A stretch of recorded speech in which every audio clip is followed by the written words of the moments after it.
Good evening. With it being 7 p.m., we'll call the Francis Howell School Board meeting to order. Tonight we're going to have the Pledge of Allegiance led by our Missouri 100 scholars and our 2 perfect ACT score students.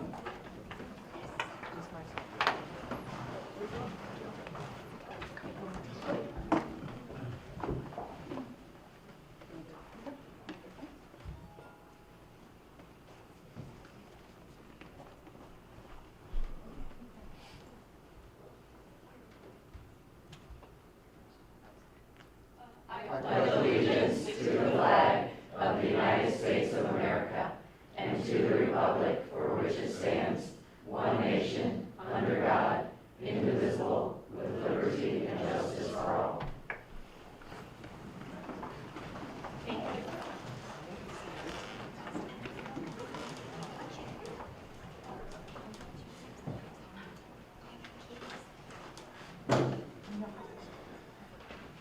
Board, I will entertain a motion to approve the agenda as submitted.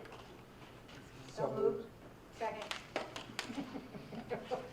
Motion made by Mr. Lane, seconded by Mrs. Ferguson. By roll call? Mr. Lane? Aye. Aye. Aye. Aye. Aye. Aye. Motion carries 6-0. Recognitions, I'll turn it over to you, Mr. Dyke. Thank you, Mrs. Cole.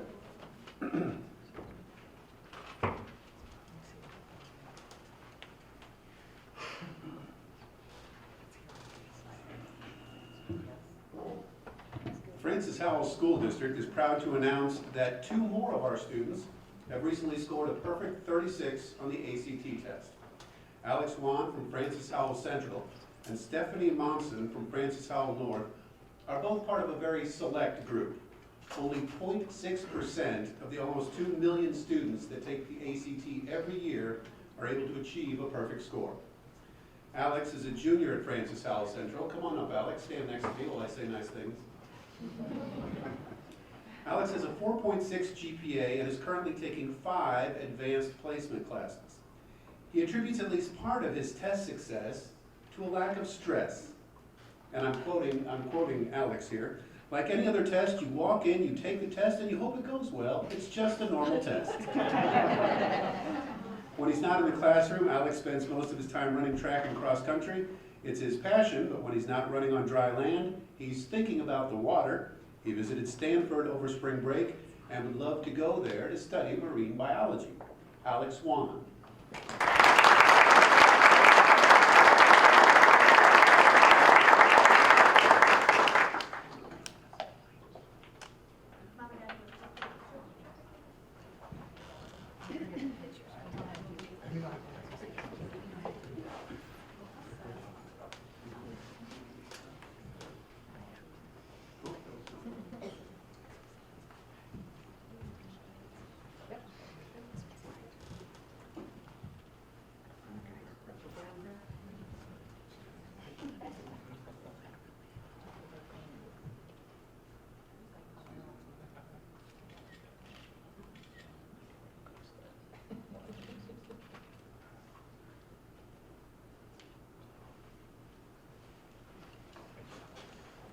Great job.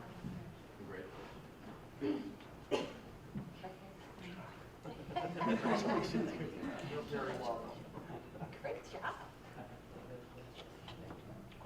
Stephanie Monson. Stephanie, would you please come up? Stephanie is currently ranked first in her class and has a 4.77 GPA. Only a sophomore, she's involved in band, French club, Knights of Excellence, and was just accepted into the National Honor Society.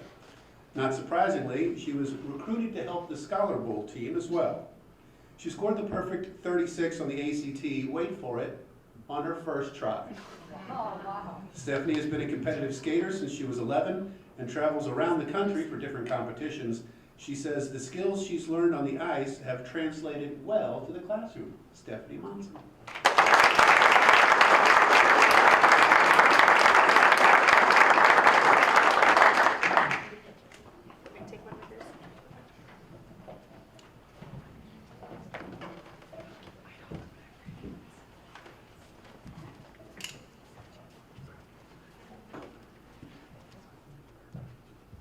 This That was coming.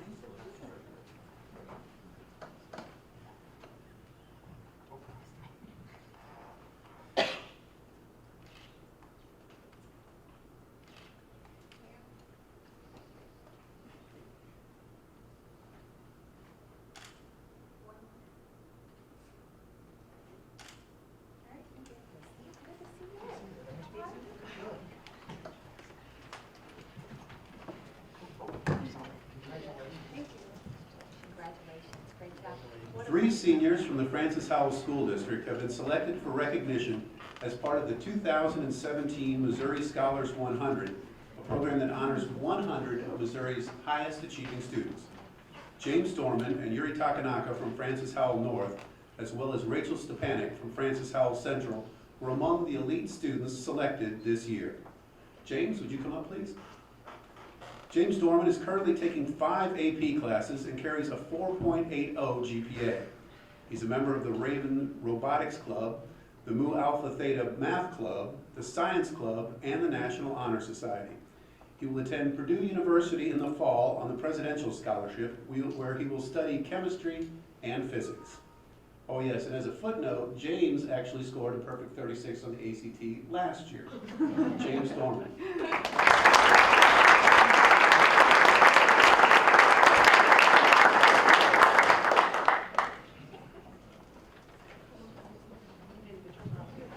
Should we get our principal? You do this as a group. You do this as a group?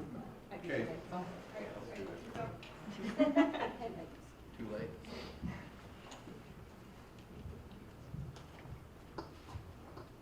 Now we're adding some paparazzi.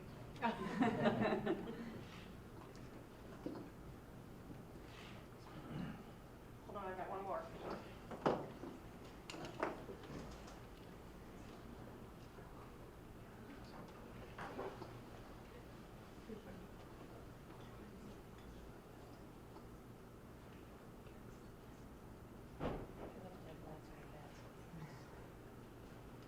Okay.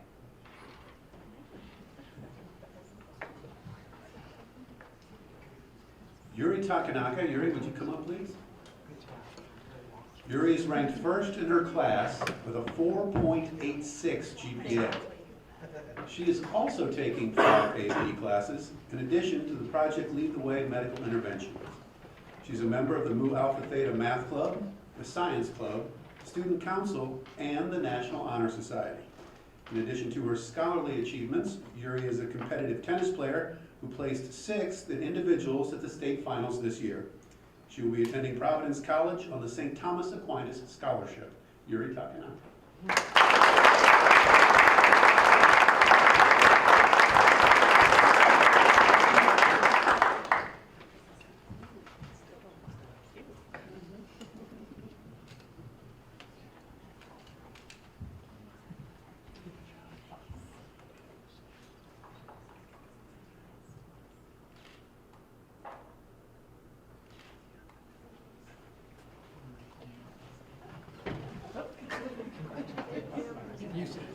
Rachel Stepanek. Rachel, will you come up, please?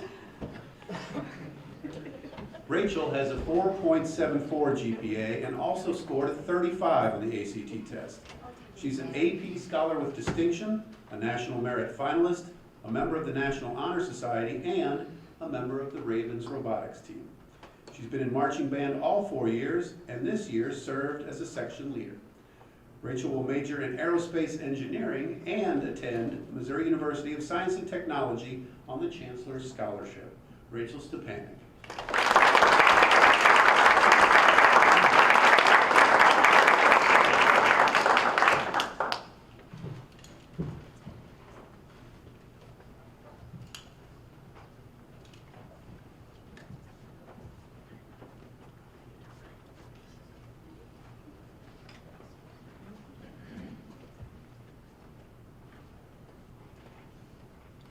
We tied him up, Jen? Yep.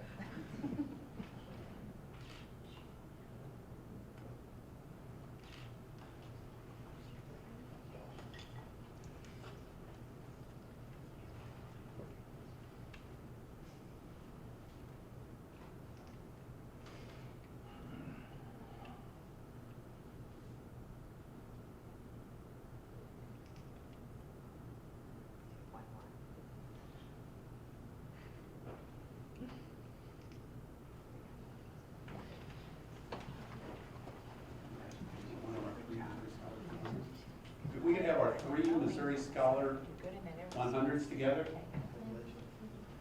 Pretty good mix of the three of each guy. So, yeah, James, Yuri, you guys have come up, get the 3 of you together. The superintendent. You thought she was gonna.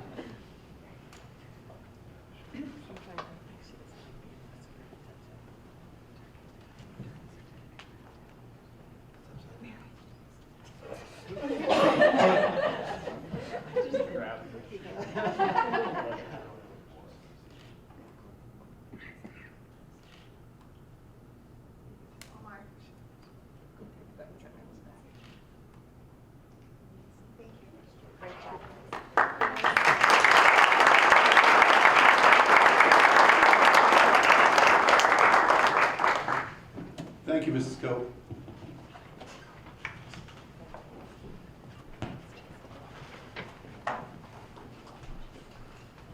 So, all I have to say about that is, wow. Great job. Right, is this working now? Still no? Okay, I will talk louder. That one not working. Yours is. No. Stick that one up too. Jason.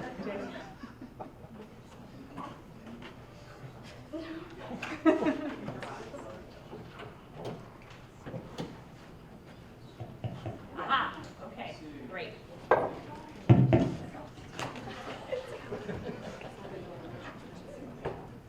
Okay, great. Next on our agenda is patron comments. So during our patron comments period, patrons are invited to express their information and address the Board of Education. Please come to the podium so everyone can hear. Please adhere to the 3-minute time limit. The board is interested in hearing the public's concerns and opinions, but we do not answer patrons' questions during the meeting. Questions and concerns will be addressed by Dr. Hendricks Harris and other appropriate staff members. Oh, please remember that comments about individual students and staff are not allowed due to confidentiality. These concerns need to be brought to the administration's attention and may be brought to the board in a closed session. Gary Moore?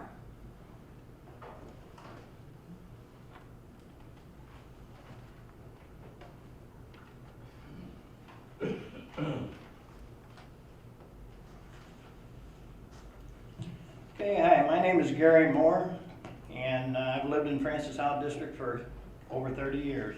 I'm the owner of Asphaltic Maintenance and Construction in St. Charles, and we submitted the lowest qualified bid for the asphalt repairs, item number 18 that you're going to approve or disapprove tonight for the district on May the 1st. It's come to my attention that Jeremy Bettler, has recommended that the award go to another contractor, E. Meyer, because they are union. After I sent all board members an email to deny his request and award the contract rightfully to us, to which I received no response from any of you, Mr. Bettler then reworded his letter, taking out the union reference. Mr. Hone, I'm sorry if I'm pronouncing your name wrong, is the only one who asked him why I guess that it's not going to the low bid. And he gave an apprenticeship program that is in your bid documents, which there is no apprenticeship program for asphalt paving in the state of Missouri. And I have done hundreds of thousands of dollars worth of paving for this school district. I've been doing it since 1997, and for it to be awarded to somebody else because of that, just, I don't know, it doesn't make any sense. Especially whenever item number 14 on this same agenda here is being awarded to a contractor who clearly states their company has no apprenticeship program or anything. So I just, would let them know that it's going to cost the taxpayers a lot more money because of this, and you keep putting up bond issues and tax things that fail, so it just costs you a lot more money. I just don't think it's right. I said, we've been doing it I've been working here 30 years and never had one complaint, hundreds of thousands of dollars worth of work, and now I get this. Thank you. Thank you, Mr. Moore.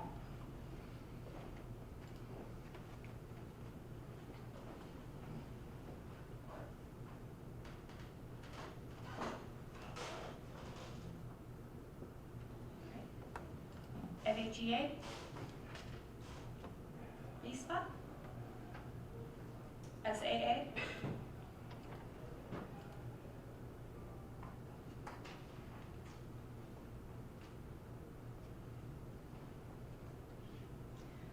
Board, I'll entertain a motion to approve the patron comments report as presented.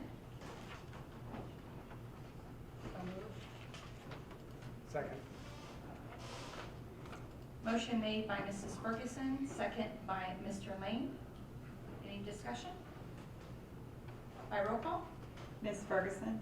Aye. Aye. Aye. Aye. Aye. Aye. Motion carries 6-0.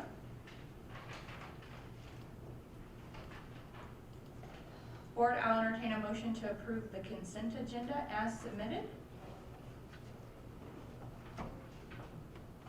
So moved. Second. Motion made by Mr. Lang, seconded by Mrs. Ferguson. By roll call? Mr. Lang? Aye. Aye. Aye. Aye. Aye. Aye. Motion carries 6-0.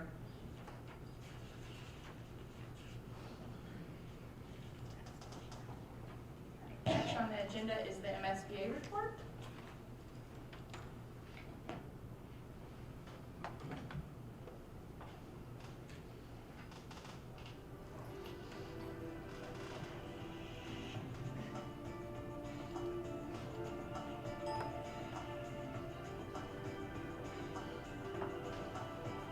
Hello, everyone, and welcome to the Missouri School Boards Association's board report for the month of May.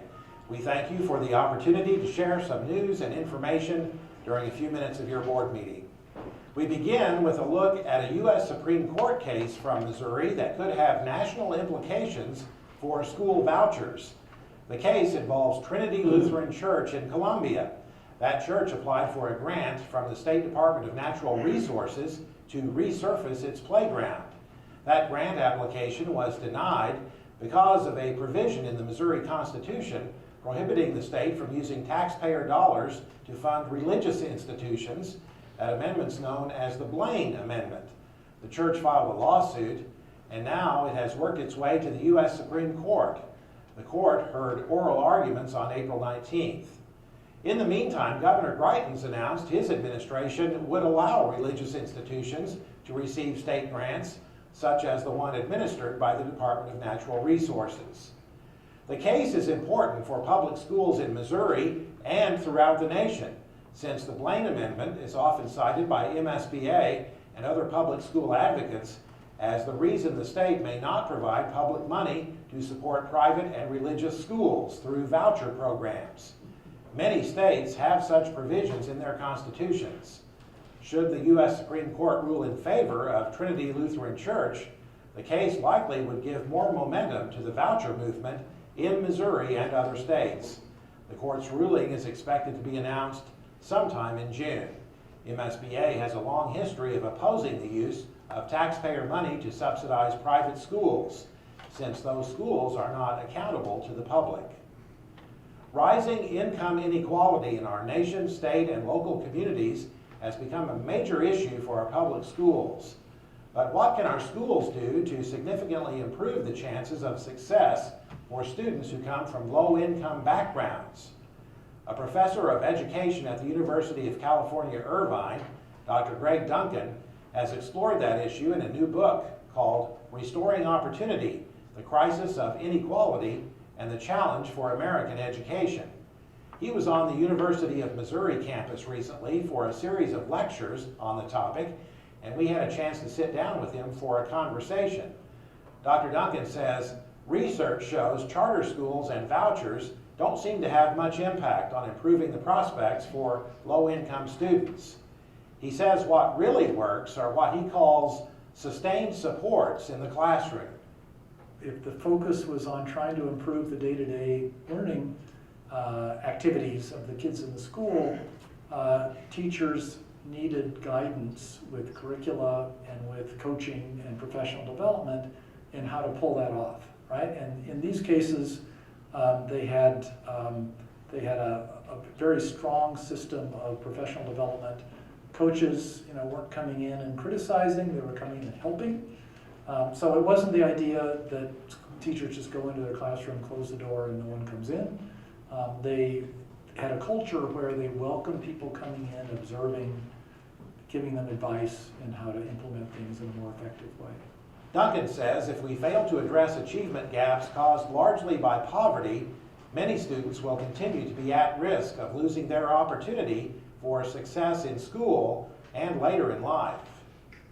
Be sure your school board is represented at the MSBA Delegate Assembly on June 3rd at the Lake of the Ozarks.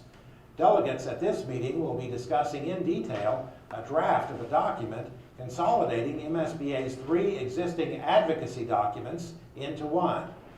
MSBA President-elect Jan Meese of Columbia has been chairing the committee charged with consolidating the documents, and she says the goal is to clearly articulate MSBA's positions on critical issues facing our public schools.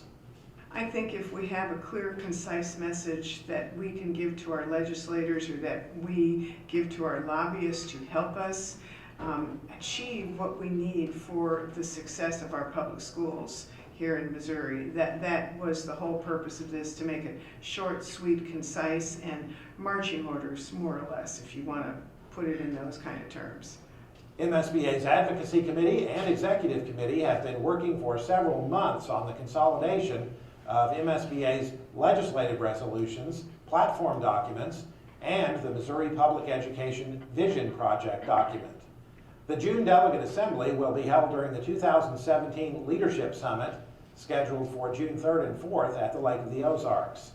The event will feature breakout sessions on a wide range of topics, all designed to improve your leadership skills and help you make the best decisions for the students in your school district. Registration for the Leadership Summit is now open on the MSBA website. Nominations also are now open for the Paul Morris Community Service Award, sponsored by MSBA's foundation, Future Builders. This award is designed to honor current or past school board members who have shown a commitment to community service in addition to their service on the school board. Nomination forms are available in the Future Builders section of the MSBA website. The deadline for submitting nominations is June 29th. That's it for this month's edition of the MSBA Board Report. Thanks for allowing us to have some time at your board meeting, and so long from Columbia.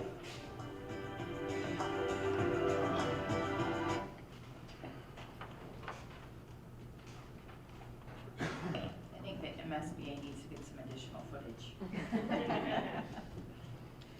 Okay. Next on the agenda board is the curriculum review. It is the first reading, so please make sure you take a look at the curriculum that's being presented. Best practices, technology. We have a presentation by April Burton, our instructional technology content leader. And I'd like to introduce Dr. Connie Buckman to come up to the podium to introduce our best practice. Great, thank you. Hi. Excited April's back to join us again this month. If you're not familiar with April's role, she's our district and technology content leader. And so April supports all 23 of our sites. She works primarily with our content leaders, helping to make sure the quality and quantity of the instructional technology embedded in our curriculum is evolving as they go through the curriculum process. She supports all of the instructional technology specialists that are at most of our sites. And then she spends a great deal of her time supporting our library media specialists at all the sites as well. And so when she's not doing that, she's busy putting together our district-wide technology PD Day. So it's been Tech Fest, it's been 21C Fest, and this fall it'll be Teach Fest. And in addition to that, April does a great job of coming up with some innovative ways to provide professional learning opportunities in the area of technology. And so she's put a little presentation together to show you some of the things that we did this year in that. Good evening. Put this down. Thank you so much for giving me the opportunity to share some of the exciting things that our teachers have done this year in regards to technology, some of the things that they've done to further their learning. So I wanted to start and just kind of share with you what we have available for our teachers at the building level. So we have basically in each of our buildings 2 contact people who provide specific PD for their building needs. So we have our instructional technology specialist. This is a person who is a full-time teacher, and as an extra duty, they actually provide support to the people in their building. So they might do newsletters for their building. They spend at least 2 hours with me each quarter, and we look at the trends in technology in regards to educational technology. We practice with some of the tools that are out there, and I share with them just what's on the forefront of educational technology so that then they can bring it back to their buildings. They also work closely with our library media specialist. As you know, the role of the library media specialist has really grown recently, and they are really the go-to person for teachers when they want to embed some sort of technology into their classroom. They work very closely with their library media specialist to make that happen. And so I work with them every PD day that we have, and this year I was able to work with them with Google Expeditions. So had a room full of our library media specialists with the Google cardboards on their face, like almost falling out of their chairs as they were exploring different things. It was a lot of fun. Google tools, coding. I spend a lot of time with them, helping them to practice with those tools so then they can take it back to their teachers and work closely with their teachers. I also attend their monthly library council meetings just to kind of get feedback on their needs so then I can do the research and help them so that they can bring it back to their buildings.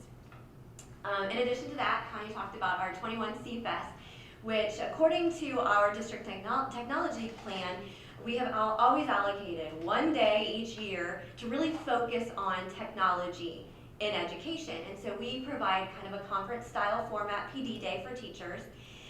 This past year we called it 21C Fest. In the past it's been called Tech Fest. This year we had over 100 unique sessions. We had 130 of our staff members that presented sessions so that our teachers could learn from each other. And so we have experts in those fields who really stepped up and shared their experiences with teachers. And that day always proves to be one of our teachers' favorite days. In fact, we poll them at the end of the day to kind of get feedback from them. And this day we have 94% of our teachers that say this is good or excellent PD.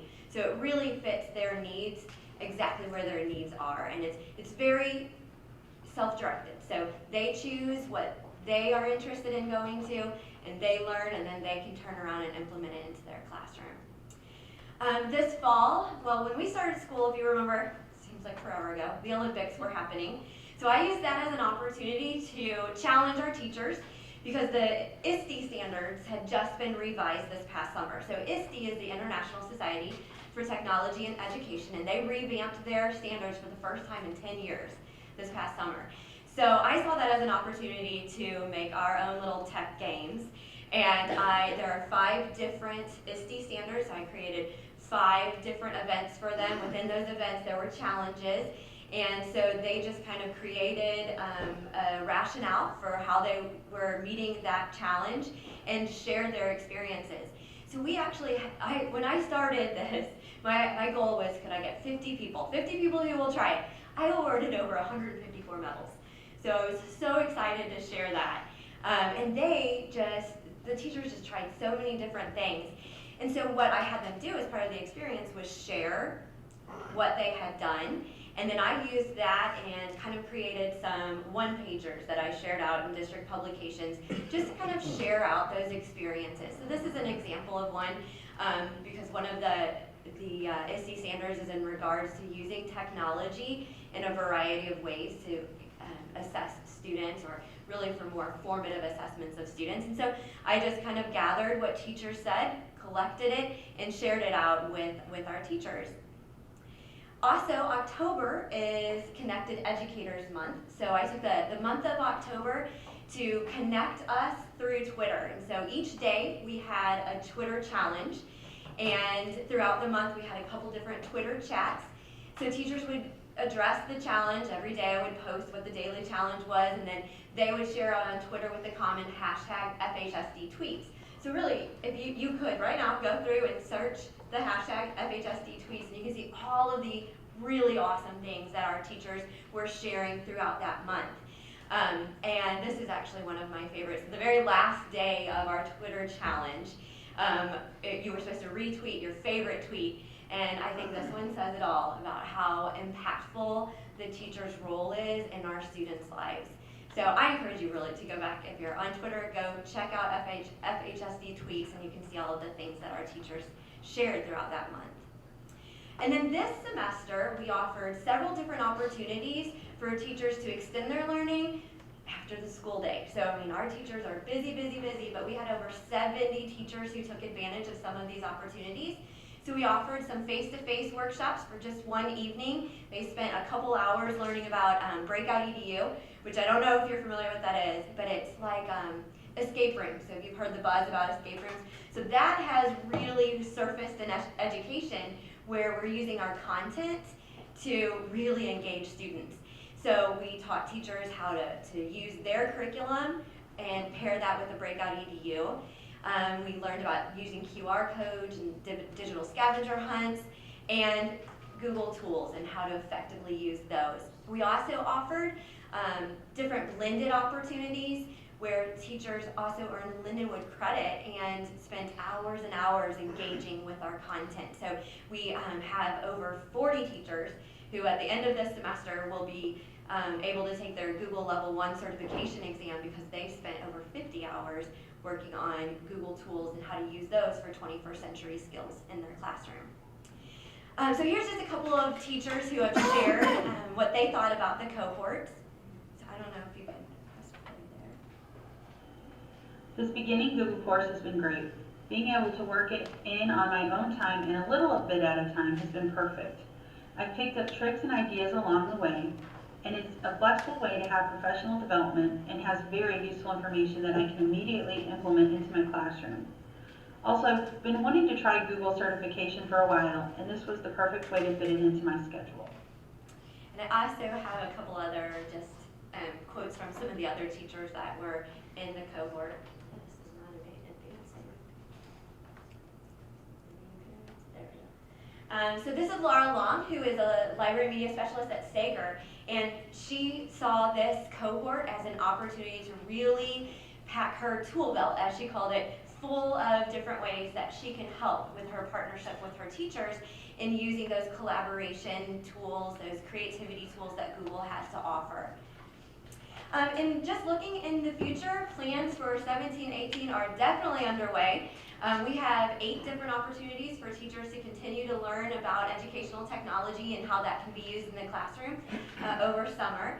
I'm working on Teach Fest now, for 2017, where again we're going to offer over 100 unique sessions for our teachers to choose to meet their specific needs.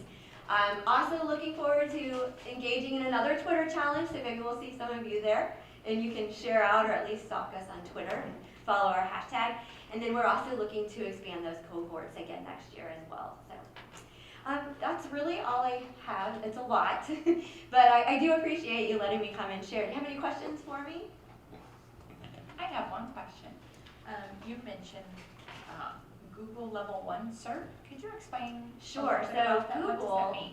we have Google for Education, which allows our students to work collaboratively on things like presentations, creating videos.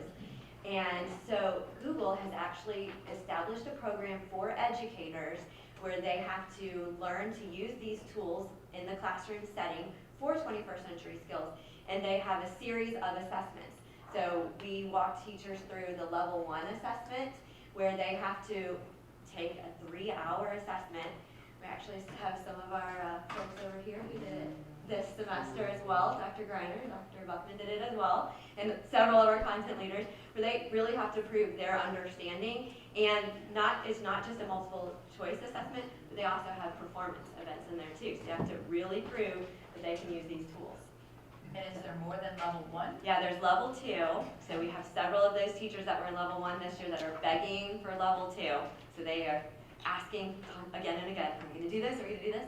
And then after that is trainer, which we're really going to push some of our library media specialists into going into the trainer role, because really that's what they do in their buildings.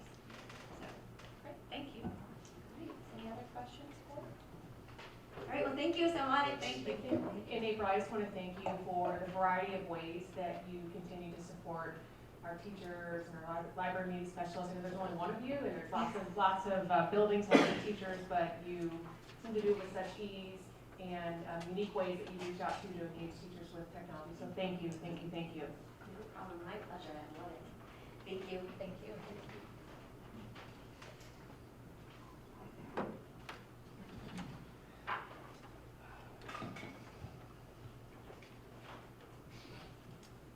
Board, I'll entertain a motion to approve the purchases over $7,500 as presented.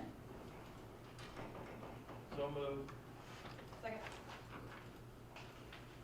Motion made by Mr. Lang and seconded by Mrs. Lang. Discussion? By roll call? Mr. Hain, Aye. Aye. Aye. Aye. Aye. Aye. Motion carries 6-0.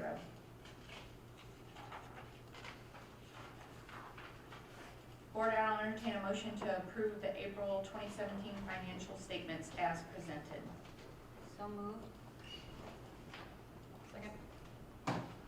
Motion made by Mrs. Ferguson, seconded by Mrs. Lang. Kevin?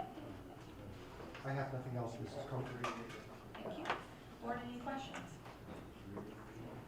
By roll call. Mrs. Lang, Aye. Aye. Aye. Aye. Aye. Aye. Motion carries 6-0. Board, I'll entertain a motion to approve the 2017 to 2020 technology plan as presented. So moved. Second. Motion made by Mr. Hain, seconded by Mr. Lang. Any discussion? By roll call? Mr. Lang, Aye. Aye. Aye. Aye. Aye. Aye. Motion carries 6-0. Okay. Next on the agenda, board, is strategic planning. We have several policies that are presented for the first reading. Please make sure you are reviewing those.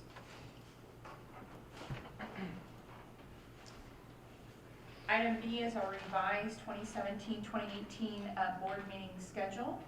I would entertain a motion to approve the 2017-18 board meeting dates as revised. So moved. Second. Motion made by Mr. Haynes, seconded by Mr. Lang. I just add we made one small adjustment to that schedule, and then in June at the second meeting, we're going to have a conversation with the board about strategic planning, and there might be some potential to add or change some meetings in the fall as well. Okay. So, as we seek input from the board on the strategic planning process, we might be adding at least one additional meeting in the fall. Okay. Board, any questions regarding that? All right, by roll call. Ms. Ferguson, Aye. Aye. Aye. Aye. Aye. Aye. Motion carries 6-0. Next on the agenda is the work session. We will move down to the tables. Let's go. All right. So for our work session, we're going to discuss our 2017-2018 budget workshops. Turn that over to you, Mr. Sutton. Thank you very much, Mrs. Cook. I want to start out just by saying that I think we've got some good news to share this evening, and it is a result of a journey. And some of us around this table have been involved in a long part of this journey, and others just a little bit shorter time. But the progress that we're making is a result of some very concerted effort and some very hard decisions made along the way, both by the board and by the administration, in order to bring our revenues and our expenditures more closely into alignment.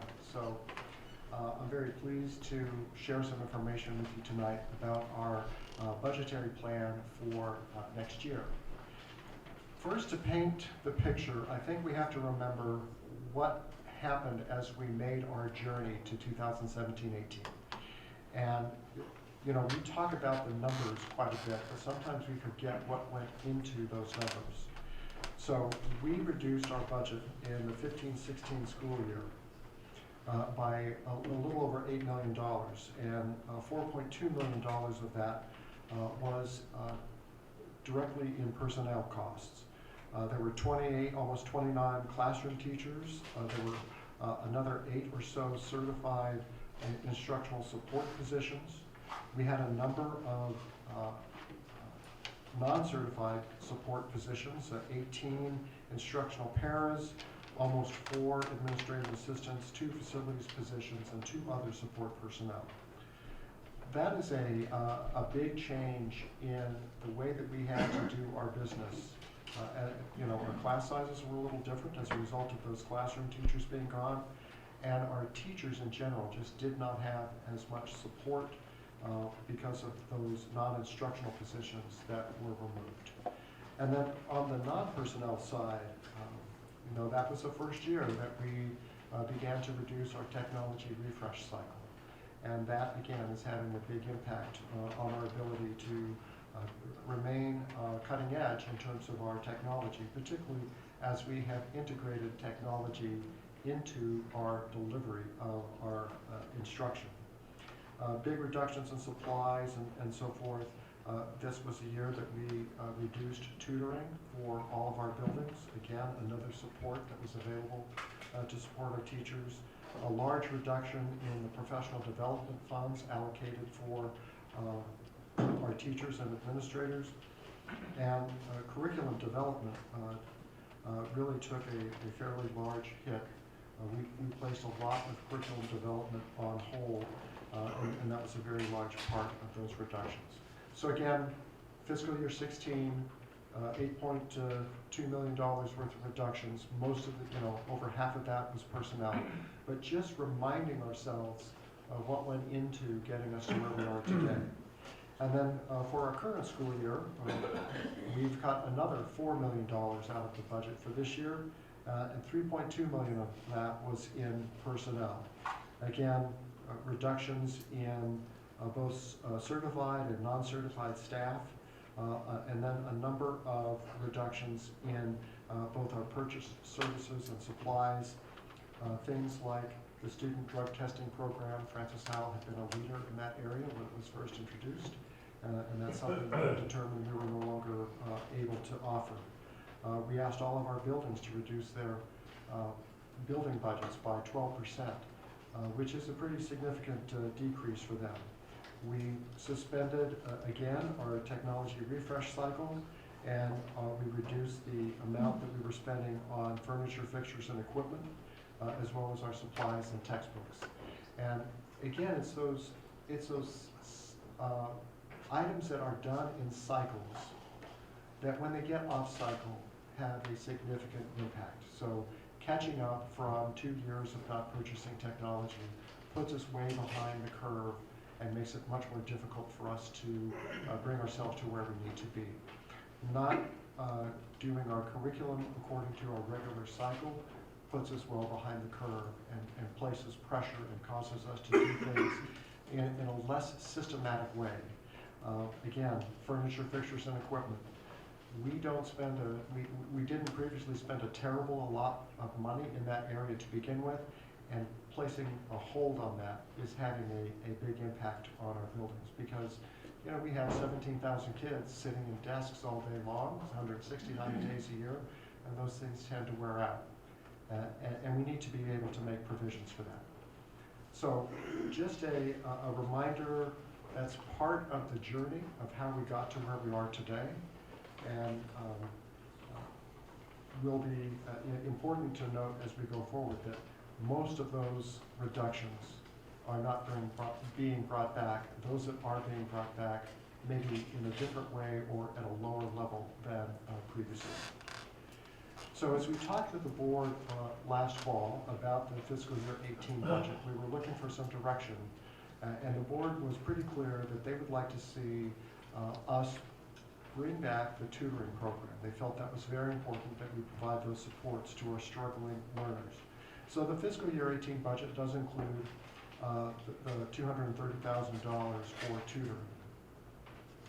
The board also felt strongly that we needed to at least begin to recycle or return the cycle for refreshing our computers. And so there are some funds allocated for that. We are going to use in fact, the board this evening approved some of those purchases that will be for next year, where we're going to use a lease purchase program. We're spreading the costs over the 4-year term of that lease in order to lessen the impact on any one fiscal year. But that will begin to address some of the oldest computers that we have. You know, one of the good things that we've been able to do over the last several years is that we've introduced Chromebooks into our system, much less expensive computer than some of the other models that we've been using previously, but they also have a very specific shelf life, and we're reaching the end of life for a number of those devices. So while we are purchasing a number of devices, we're really only keeping our head basically above the water. We aren't adding any significant amount or reducing in any significant way our computer to student ratio, because we're only replacing those devices that have essentially reached end of life. And so without the replacement, we would have been actually in a worse situation. For this year, we are also making some other cuts, some continued reductions in our academic department. Mrs. Weitzel and her team have worked very hard to, again, scan their budget and look for areas where we could reduce. And it's becoming more and more difficult to do that. But we have managed to make some reductions in those areas. We've also done some things that we think overall make some sense. We've restructured the AIP program. That's now going to be housed at Union High School.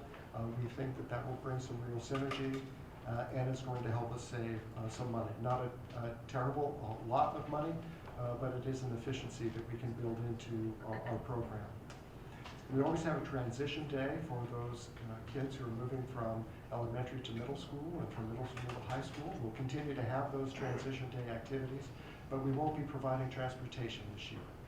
So that's some $40,000 to provide the buses on those days, and so we won't be able to do that. We're making some reductions in security personnel that are assigned to our buildings.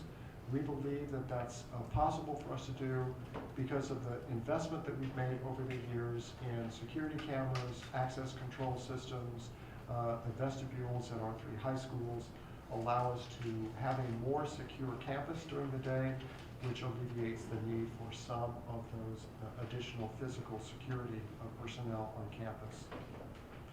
We are continuing to study some areas. So, the Transportation Task Force has met, and we are having our conversations. We're in the data gathering stage. We had a great informational meeting and help people understand how our system works. And we hope to be bringing forward some recommendations. Similarly, the Extra Duty Task Force has, to my understanding, concluded their work and will be bringing information forward. And then finally, the Non-Tax Revenue Task Force has also been meeting. We are first tackling the idea of better utilizing our facilities as a rental and revenue generator. And so we're beginning, again, to gather the data and to study that issue. So as a very broad brush stroke approach to the budget, we are carrying forward many of those reductions that have been made over the past several years. And remember, there were reductions made previous that we didn't go into detail about, but some of those have been carried forward as well. We did add back some things that were absolutely critical to our program, but to do that, we also made reductions in areas of the budget in addition to all of the things that have been carried forward. And so that brings us to where we are. And if the board has their computers in front of them, I'd really, we have the finance section of the budget document posted out there for you. That's probably a little bit more to navigate than what we really need to look at tonight for my purposes anyway. But if you could take a look, if you would please, at the forecast document.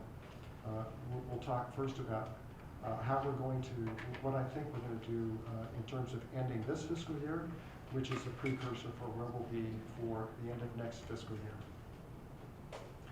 So in the blue shaded column, that reflects the budget as was revised by the board in November. And at that time, we had projected that there would be a $1.9 million deficit this year, which was an improvement over where we had started at the fiscal year. Based on the calculation model that I created and the result of taking a look at actual data through the end of April, I'm projecting that we will end this year in a little bit better position than we had thought. So our revenue is going to be about 1.2% greater than what was in the budget, and our expenditures will be just slightly below what we had budgeted. Again, I think that's a natural outgrowth of the series of budget reductions that have been made over time, and there becomes less and less flexibility within the budgeted items to be underspending in areas. The result of that is, we're talking $183 million here, and so we're going to end the budget probably, this projection shows $350,000 deficit. I wouldn't be surprised to see that number get closer to zero or maybe a little bit positive as we actually get to the end of the fiscal year. I will tell you that as I had my projection model built, and I always project April, May, and June, and when I floated in the April actuals, revenue was a little bit lower than what my projection model predicted. So hopefully that will continue as we move forward, and that will change the numbers in the opposite direction. But I think overall it's a very positive position. And I don't mean to be a broken record, but I think it's important for us to remind ourselves that comes as a result of some very difficult decisions that are affecting our classrooms every day because we have fewer people and fewer supports in place and less new curriculum and fewer computers to assist our students and so forth. So we are in a good place on if you're looking at the numbers, but we do have some work to do if we want to remain an excellent school district. So I'm going to just pause for a moment in case the board has any questions. Revenue from the state, do we have any feel on, are they going to fully fund this, and is it really going to impact us significantly or not? Yes. Good segue.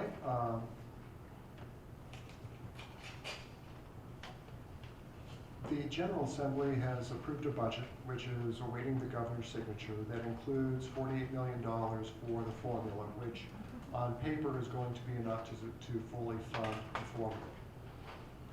formula. My projection in terms of both the state basic formula revenue, our Prop C revenue, have been more aggressive than in the past. With the Prop C revenue, we now have 2 years of track record where the uptick in the state's economy is solid enough that I believe the projections made by DESE are pretty close to being very, very accurate. And I don't feel that we're going to see a downturn that would impact that. So we have been pretty aggressive on our Prop C revenue. Similarly with the basic state aid, the formula is going to be funded at the end of the year at $6,000, the state adequacy target is $6,180. Full funding is $6,241. I didn't build a budget on $6,241, but I built a budget on $6,220. We may not get $48 million, but for the General Assembly, both the House and the Senate, and if you can remember just last week, the contentious arguments in the very last hours of the session over the budget, over some things other than K-12 education, but looking for areas in the budget to fund things that senators and members of the House were arguing over, and to leave K-12 funding untouched.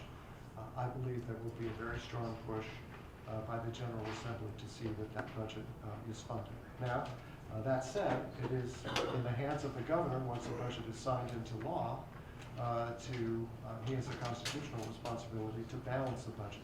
And should revenue come in lower than the consensus revenue estimate, Governor certainly has authority to withhold funds, and I am projecting that there probably will be some withholding from K-12 education. If for no other reason than once the formula is actually fully funded, it triggers the funding of preschool as part of our ADA, which will be, if fully implemented, about a $60 million hit to the budget. So imagine fully funding the budget. The formula this year was $48 million, and now you're gonna need some more money next year to fully fund the formula, and then adding preschool to that would be about $60 million. That's a huge, huge reach. And so the cynic in me says, I think some money will be withheld from the formula, if for no other reason than to avoid us being in a place where it's fully funded and it triggers the funding of preschool as part of our weighted ADA across the state.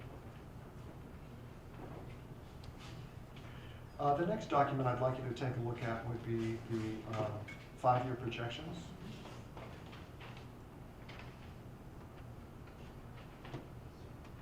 And so what I'm showing here, if you take a look at the column that's a fiscal year 17 forecast, so I've actually floated in what I project how we're going to end this year, which serves as a basis and affects the projected ending fund balance on a go-forward basis. And so for next fiscal year, right now, our budgeted deficit is $1.2 million. So if you think about what's happened just with this year's budget, if you just think of the swing between the revised budget and my May forecast, that's more than $1.2 million. So on a budget of our size, in next year, we're looking at about 187, almost $188 million of expenses. $1.2 million is and we've talked about this before with the board, that's essentially a balanced budget because revenue is going to come in a little better, expenses will be a little bit lower, and it doesn't take a lot within a budget that size to swing $1.2 million. So again, very good place for us to be. Comes as a result of some very hard work and some very hard decisions made over a long period of time, and we are struggling to maintain a high level of academic achievement because of some of the supports that are not there, the class sizes that we have, the lack of new curriculum, the lack of new resource materials, not enough computers for all of our kids to do the work that they need to do. The summation of all those things, it will be hard for us to continue that level of achievement. But we'll work very hard every day to do the very best we can for our kids. But the message would be, we've made the tough decisions. We've brought our revenue and expenditures into line. We're in a good place from a financial perspective. We need to help the community understand that we need to be in a really good place from a instruction perspective and the supports necessary to continue that excellent instruction.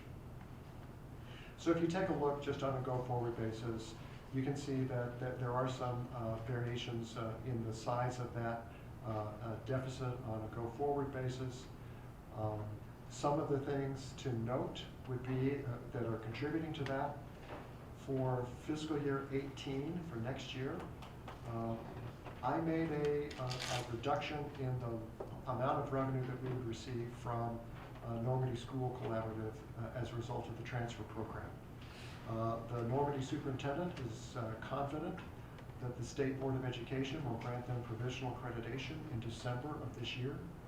And at that time, they will implement a new approach to the transfer program.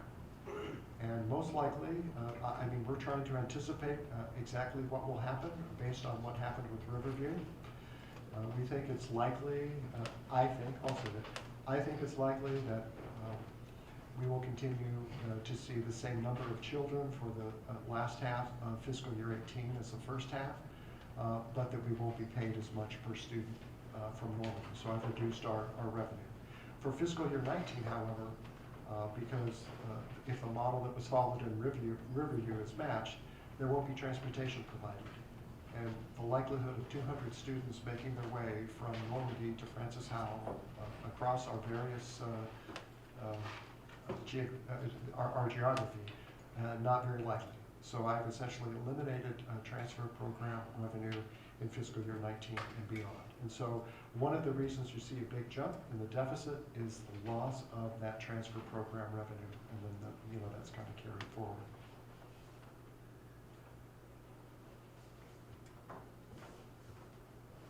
I do have some other great news to share.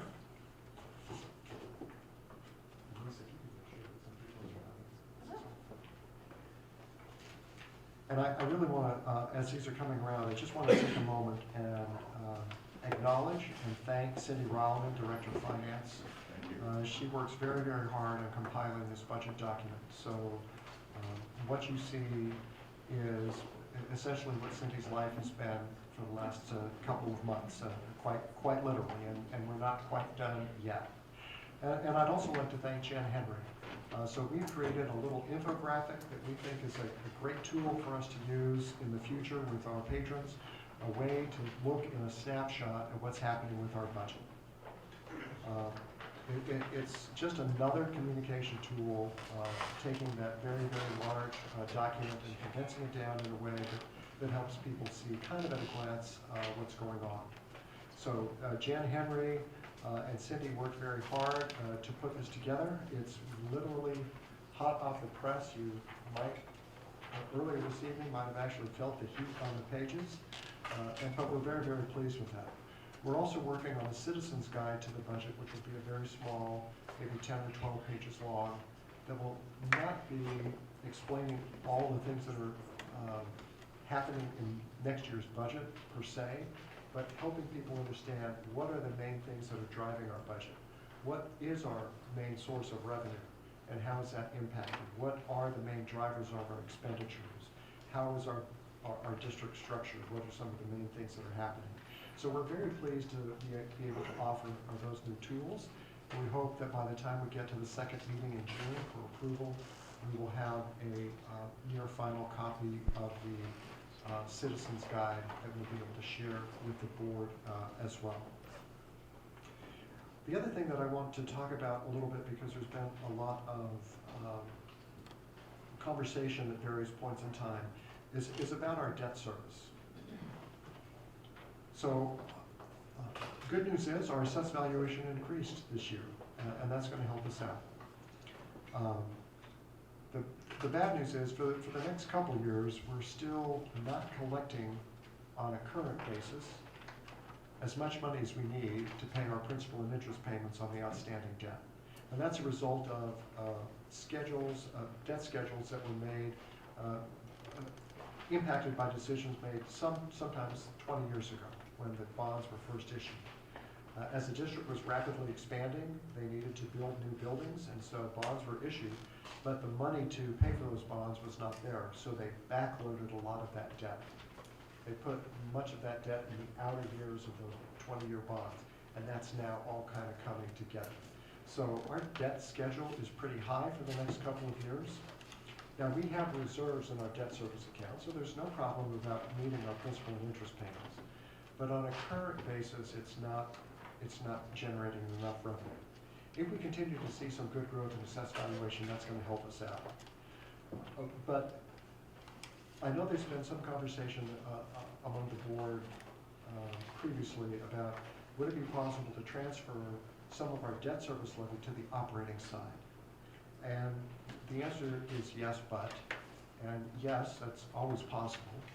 But it won't be until probably 2024, 2025 that it would really be worth the effort to do it, because on a current basis, the amount that we could, the number of pennies that we could transfer wouldn't generate any significant revenue.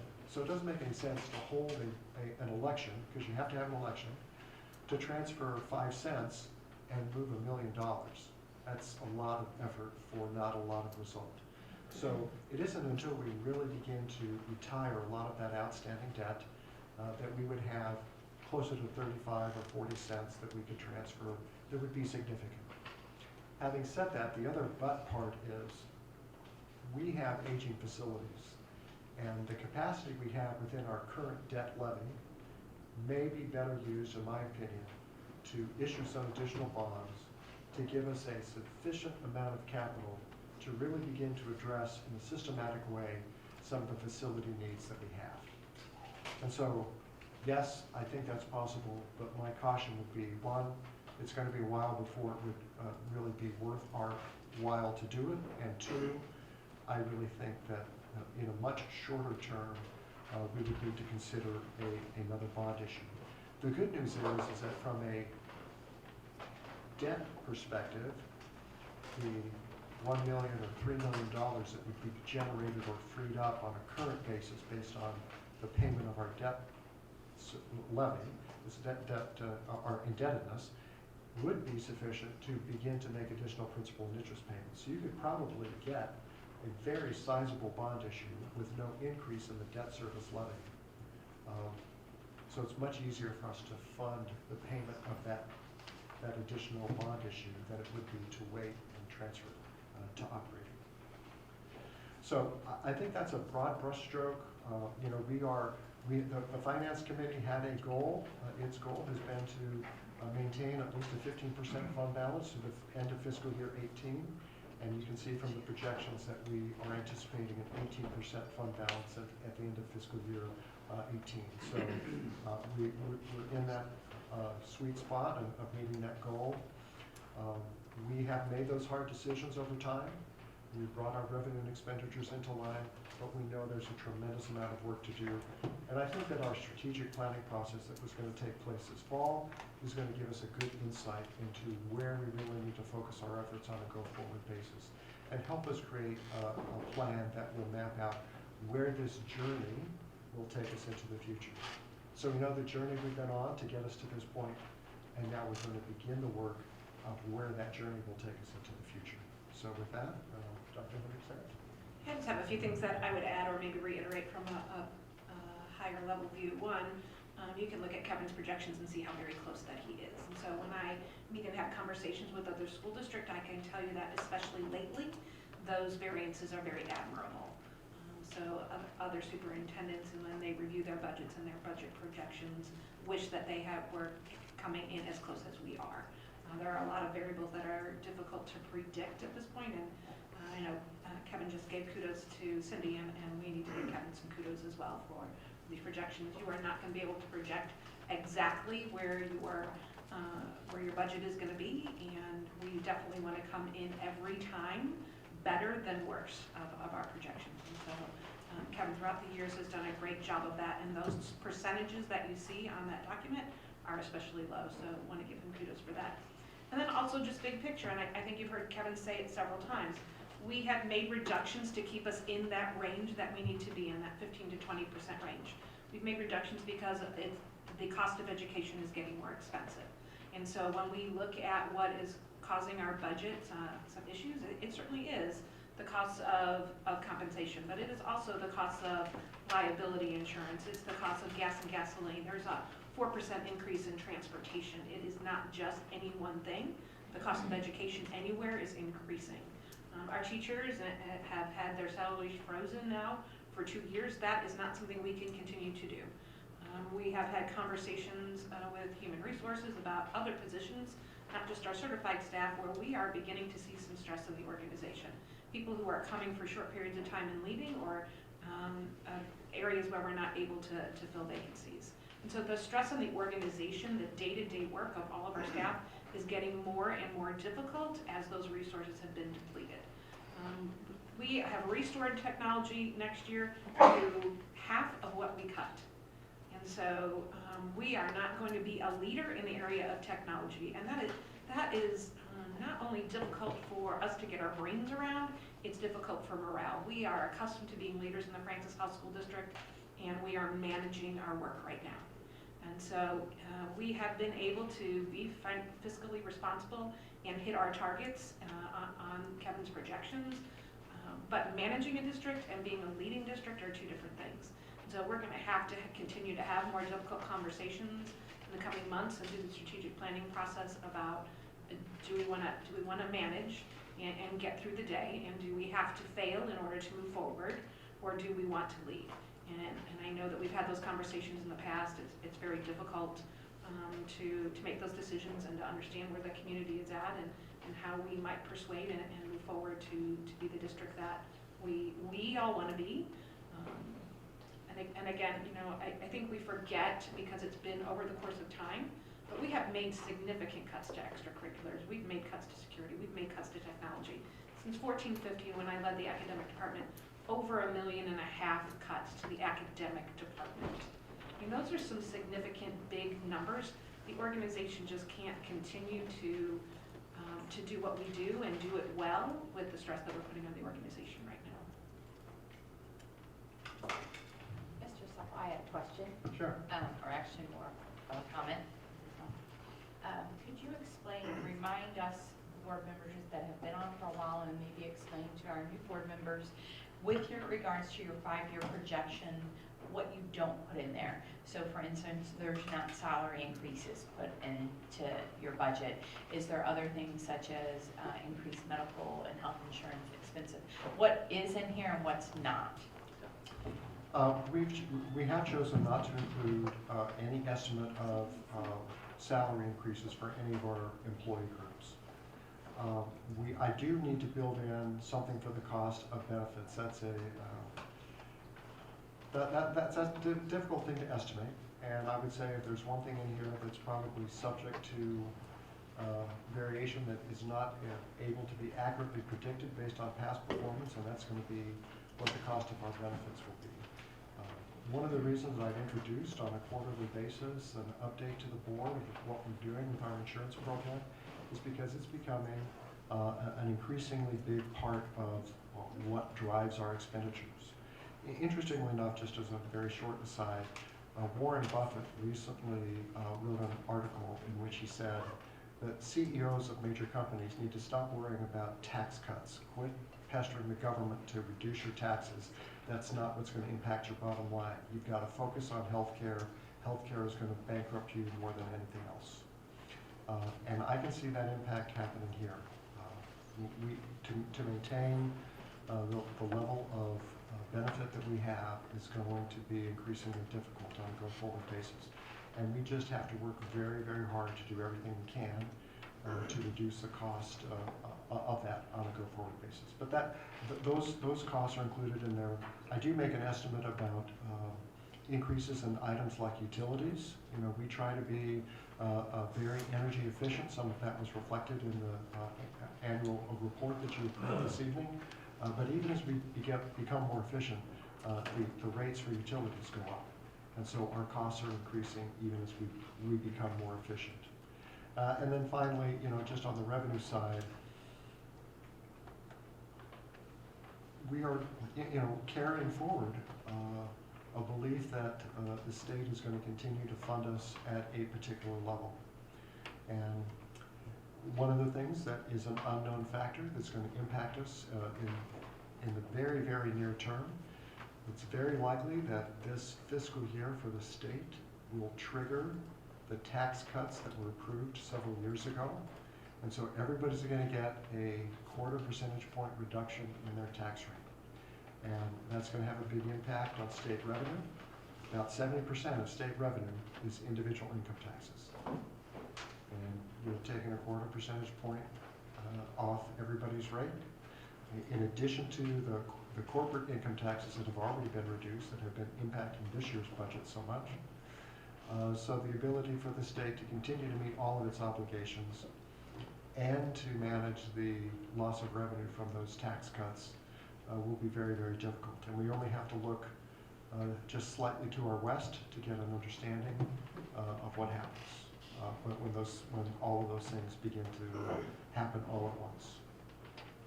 So it is predicated on some assumptions about a continued growth in our assessed value. I think that's a reasonable assumption, but it also is predicated on some stability in our state funding, and that's always questionable. And then, of course, essentially the loss of the transfer program revenue on a go-forward basis. Other comment I have is I love this. I love this. This is great. And I look forward to seeing the Citizens Guide.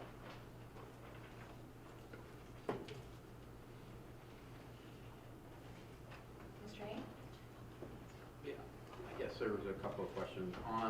You addressed some of them, but on benefits, is it mostly health or retirement or a combination thereof? Retirement is fairly stable because we haven't given any salary increases and the contribution percentage is not changing.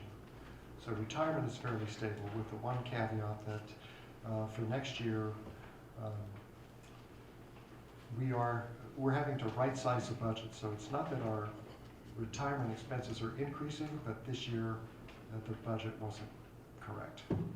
So if you look at the two lines side by side, it may appear that there's a bigger increase than there actually is. It doesn't appear so much when you take a look at my forecast and the preliminary budget, but if you take a look at the revised budget and the preliminary budget, it would appear to be a bigger gap than actually exists, but we're actually right-sizing that. Healthcare would probably be the main driver, and I would say it is our medical more than anything, medical and pharmacy.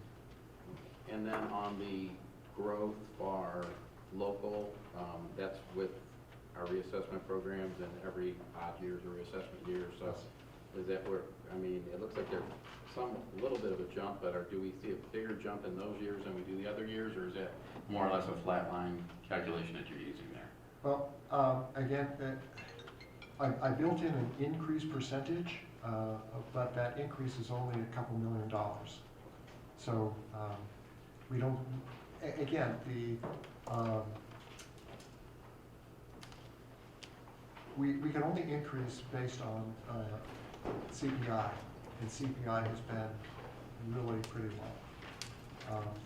If we see a significant change in CPI, that may impact that on a go-forward basis. But you know, it was 0.8% this year. It's 2.1%. I don't see it going to 8%. And so that 2% is going to get us a couple $1 million of new revenue. And then on the debt service, you talked about, you know, like before we were to transfer, it would be pushed out to 24, 25.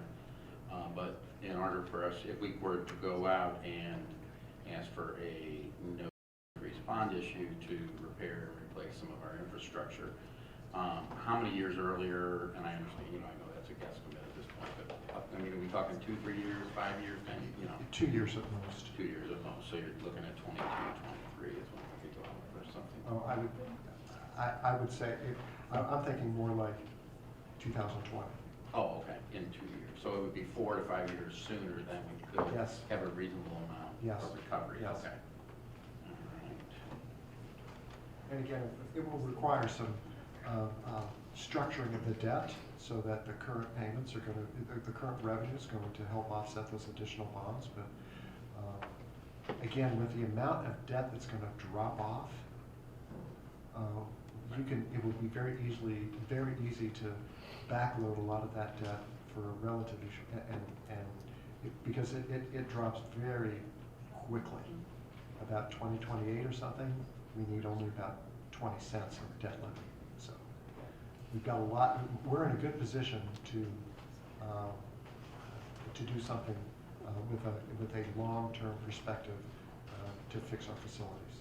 Okay, and I see that as being an increasing need, because in the past we have transferred, in some instances, $2 to $3 million to repair infrastructure and benefit some of the facilities, and we're only transferring about $500,000 a year, and that's what we're projected to do. So, I mean, I see that as being a very large need with the amount of square footage and amount of buildings we have. So. Mr. Lane? I have more comments more than questions, but you know, I've been up here since 2015 and we've been doing nothing but cuts and cuts and cuts. And one of my goals was to see a balanced budget, which I think will happen, and that's great. But as good as it looks, you know, we can't forget the important programs and the reductions and stuff that got us here where we are.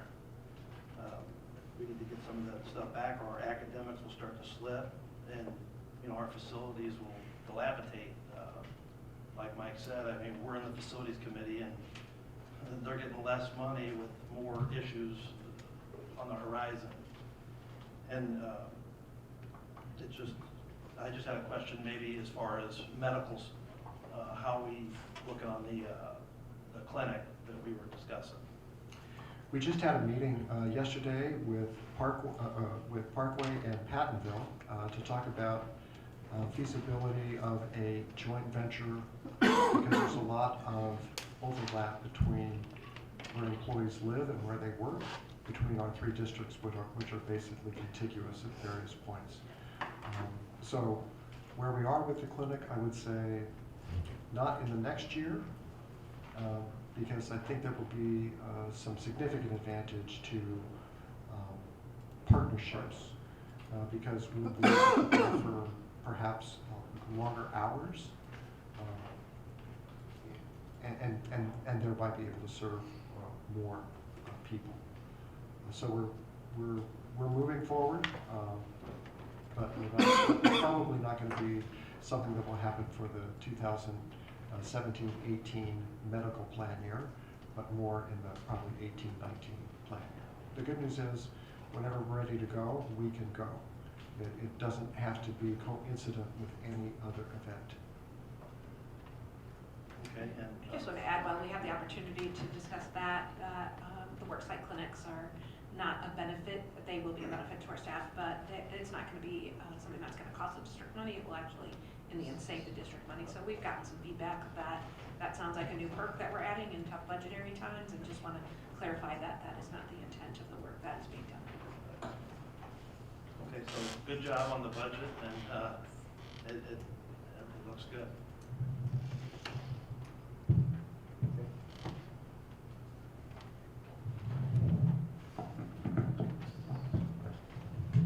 Sure.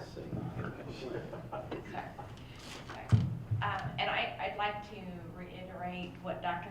Harris said a while ago regarding what a great job you do, Kevin, on our budget and being that close.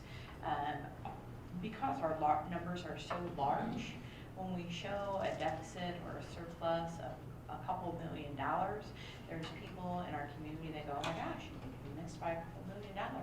However, the percent of our budget that is such a small percentage that I think that needs to be a strong message. I don't know anyone else in their job that can predict their work within 1 to 2%. So great job, and thank you. And remember, it's just a projection at this point. Yes, absolutely. Don't hold me to those numbers. But even historically. I think I've got a good model in place that helps me, and so thank you, I appreciate it. And I just think historically, you have been very accurate. So thank you. Any other questions regarding the budget workshop at this time? Okay. How about finance strategy update? I provided some PowerPoint slides. I don't really think there's a lot that we have to spend a lot of time talking about this. I'd be happy to answer any questions. The goal here was to share with you some of the major things that we've been working on, covering through the Finance and Operations Committee, what our goals are, and some of the work that we've done through the committee. So again, I'd be happy to answer any questions. I just want to clarify why we have that here. It seems like an awkward fit, but one of the things that we agreed to at the board retreat last summer was that every strategic planning committee would report out during a work session, have some conversation about their work. Now, Kevin's area is a little different in that we're having budget conversations for this meeting and the next 2 meetings, and so a lot of their work is focused on that, but we did want to make it part of the work session because that was our agreement in the summer.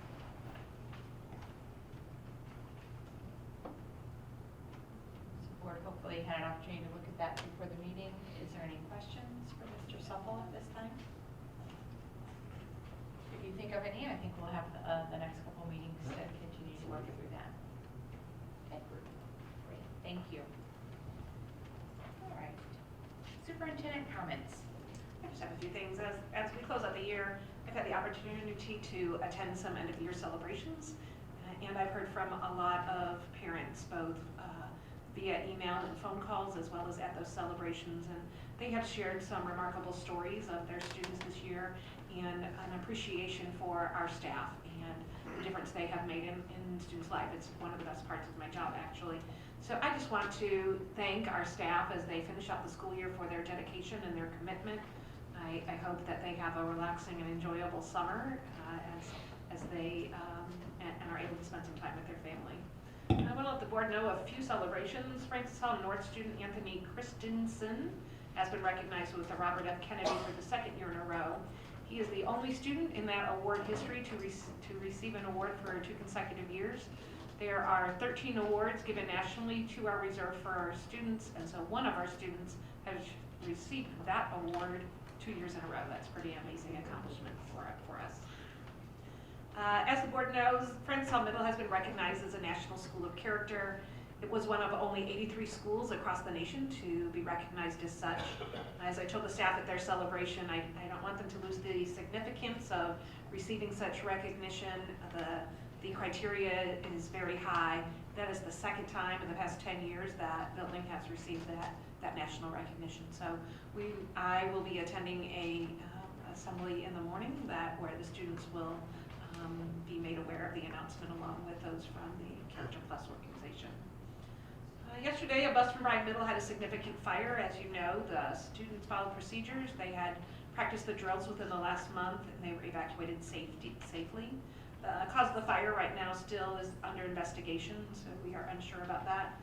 The bus driver is to be commended for his work, and we, of course, appreciated all the work of the first responders on site. Just a little fact, we have not had to evacuate a bus for a fire in over 35 years. Mark your calendars. 3 months from Sunday, the district will celebrate district-wide the solar eclipse. Every building will participate in activities, and we'll take advantage of this once-in-a-lifetime event. We already have secured our glasses, so we are anticipating a glass shortage. And we were early in our ordering with that, and we are making preparations across the district for that August 21st date. And then just as we close out the year, I want to thank the board. I know that there are many end-of-the-year celebrations that have kept you all very busy between the variety of celebrations, graduations, and the additional board meetings we've added this time of year. Your volunteer work has become even more intense in the final months of the school year, so I just want to thank you for that. Great, thank you. All right, board, let's take a look at the June 1st meeting agenda. Is there anything that needs to be added or changed?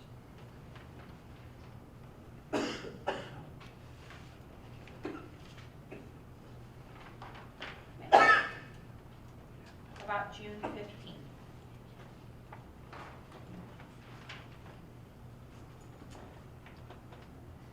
A reminder, we do have our retreat on June 21st also.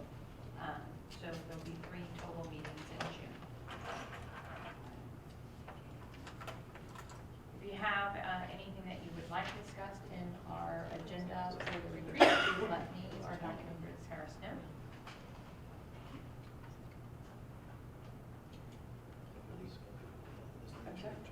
The 20th, oh, 20th, thank you. I thought it was 21st, thank you. Because I just said August 21st. Okay, thank you, 20th. Got it, that's 20th. Thank you. Shane, it's not the 21st, we could just continue right into the close, right? Okay. Board, I'll entertain a motion to adjourn. So moved. Second. Motion made by Mr. Lang, seconded by Mrs. Ferguson. By roll call. Mr. Hain. Aye. Aye. Aye. Aye. Aye. Aye.